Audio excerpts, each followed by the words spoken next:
Hello and welcome to our very special dining experience. We're going to tell you all about what it's like to dine on Marella Voyager in the Silver Fork. We were incredibly fortunate to be invited to experience the Silver Fork. Now we've got lots to tell you and show you, so let's go right to it. We've got lots more Marella content available on our channel, so make sure you press that subscribe and don't forget to give this video a like. Tonight we have been very fortunate to be invited down to the Silver Fork on deck 5. This is Marella Voyager's premium dining speciality, and it's advertised as a British classics with a modern twist. From the minute we arrived at Silver Fork, the team there were exceptionally friendly. We couldn't have felt more welcomed. We were quickly shown to a wonderful table next to the window, and we had 2 different menus given to us. The Silver Fork offers a tasting menu with lots of little individual courses for you to try,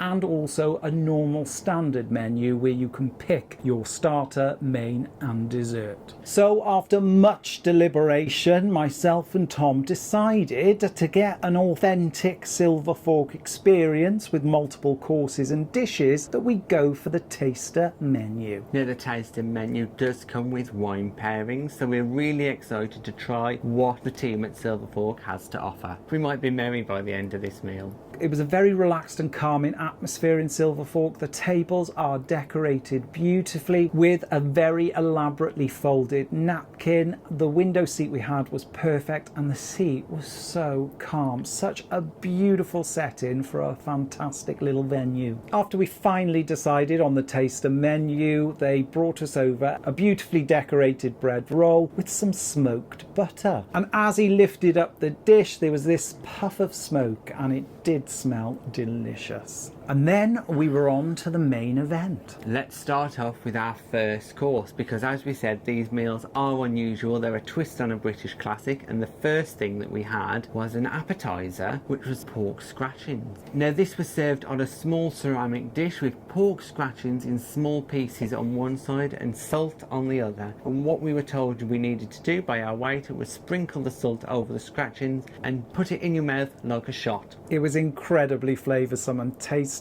For somebody that does enjoy pork scratchings, I can highly recommend it. Already off to a great start. To start the meal with our amuse-bouche, we were given a beautiful glass of Prosecco as well. Now our starter was described as tomato soup, but not as you expect it, so we were very apprehensive when it arrived, and we had good cause to be, because when the tomato soup arrived, or what we thought was the tomato soup, our waiter lifted the lid and sat in the middle of the plate was just one peeled tomato. Very unusual. Very unusual, and both mine and Tom's faces were kind of like, what is going on here?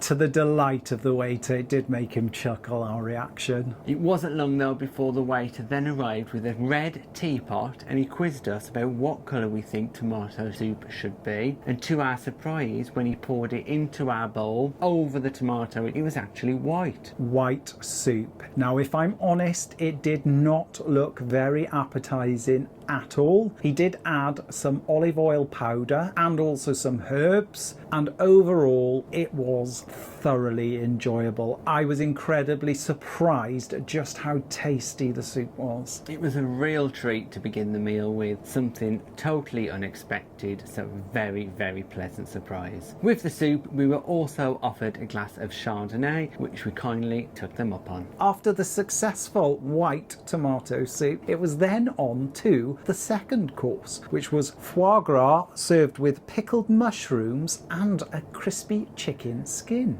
It also had a few drops of white wine jelly. Now this was certainly interesting, and it had a very unusual taste. Now foie gras is not for everyone, and for me the taste was a little bit too strong. However, the pickled mushrooms, the white wine jelly and the crispy chicken skin were super tasty. I thoroughly enjoyed the foie gras, a beautiful texture and taste. I was also impressed with the pickled mushrooms. I've never tasted anything like it before. So already 2 courses in, we are hugely impressed. Next up, we were given chip shop scallops. Now once again, a twist on a classic of fish and chips. The scallops were there as the fish. We had pea fritters and all resting on a bed of tartar sauce. Now this tartar sauce didn't taste as you would usually expect. It was actually very, very good. Super impressed by that. The whole thing worked perfectly, mixed a couple of flavours and textures. I really enjoyed it. The scallops were cooked to perfection. Myself and Tom are not big seafood lovers, but we do enjoy the odd scallop. These were beautiful. The mushy pea fritter was very unusual, however incredibly tasty.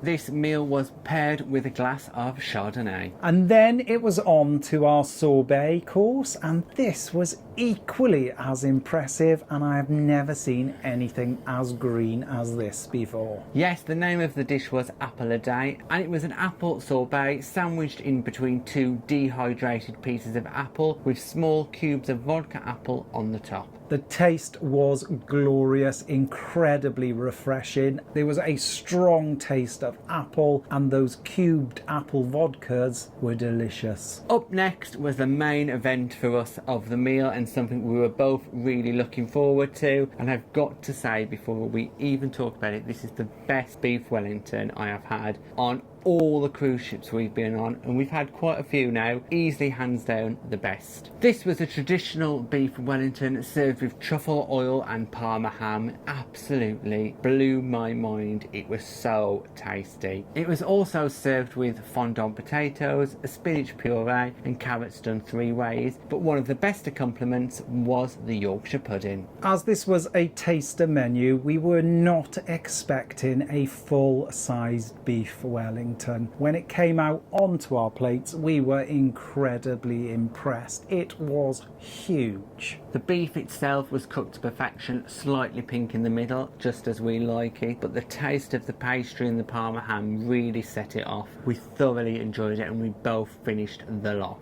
We also had a little bit of gravy to accompany the meal, and again, it was incredible. I thoroughly enjoyed it, and I would not hesitate to have it again. Yeah, the beef Wellington, 10 out of 10 from both of us. This dish was then accompanied with a glass of red wine. It was then time for the cheese course. Now this was equally as unusual. Now the cheese course came presented to us as if it was an ice cream, and it did really look like ice cream, but as soon as you dipped your spoon into it and gave it a taste, you instantly knew that it was cheese. And it wasn't any cheese, it was goat's cheese with a beetroot cube in the top. It also came with a couple of beetroot crisps just on the plate. The goat's cheese mousse was incredibly flavoursome, and the beetroot accompanied it perfectly. And there was also a sprinkle of walnuts over the top that really did give it that ice cream look. After all of those courses, it was now time for the finale, and this was a toffee lover's dream. Now the name of this dish was Marathon Bar, and we did not know what that was because we are not old enough. But we have since been told by people much older than us that it is the old-fashioned name for Snickers. The dessert included peanuts, caramel, nougat and milk chocolate, and it was covered in toffee. It was incredibly sweet and delicious, but after eating all of those other courses, I could not eat it all. However, it was incredibly tasty. Dom is not a sweet person, but I am, so I ate a lot and absolutely loved it. Now that was up there along with the beef Wellington as the 2 top dishes of the whole menu for me. Overall, the service was high quality, the staff were friendly and polite. We even managed to take a photo with them at the end of the evening because I think they all deserve some recognition for their hard work. One of the friendliest teams we've had in any restaurant on any ship. Really, really well done to the team there. Overall, we were in the Silver Fork for 3 hours with this taster menu, and it didn't feel dragged out at all. The courses came out at a reasonable pace, and we thoroughly enjoyed the experience. Now if you're looking for something special or celebrating a special occasion, we would 100% recommend visiting the Silver Fork. To dine in the Silver Fork on this cruise that we're on, the a la carte menu costs $38.95 per person. and the taster menu that myself and Tom had cost $48.95. Now we think that is exceptional value for money for the amount of food you get, the quality of the food itself, the service, along with the wine pairings. You cannot go wrong. Thanks for watching our Silver Fork dining experience here on Marella Voyager. If you've got any comments or questions, just pop them in the box below and we'll get back to you. If you'd like to support us in creating future content and receiving exclusive benefits, we're also available on Patreon. And please don't forget to like and subscribe. It's free. And hit that bell and notification button to never miss a video from us. Thanks for watching. Bye bye.